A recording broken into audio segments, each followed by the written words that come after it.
Bonjour, chers auditeurs. Pour vous donner juste quelques petites précisions sur l'origine de ce conte. Premièrement,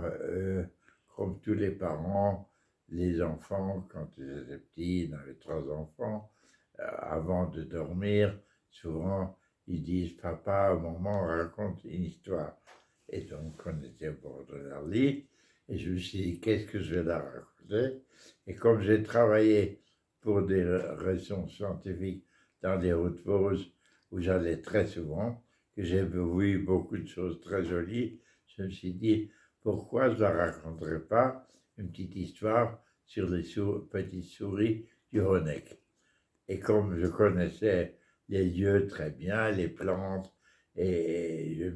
j'ai brodé là-dessus les animaux, les plantes qu'on peut voir là-haut, et qui étaient les terrains de jeu des petites souris. J'ai inventé une petite fillette qui a finalement trouvé un copain, et tous les deux, ils ont joué sur les pentes raides où aucun bipède,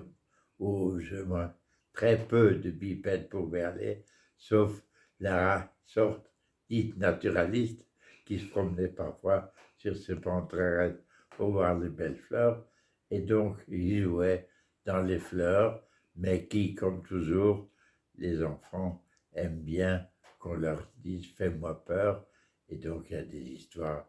qu'ils doivent se cacher pour éviter les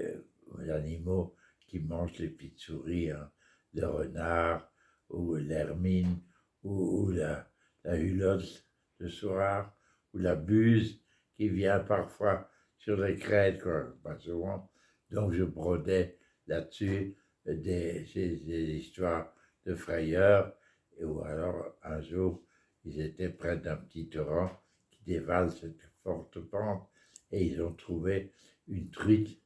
alpiniste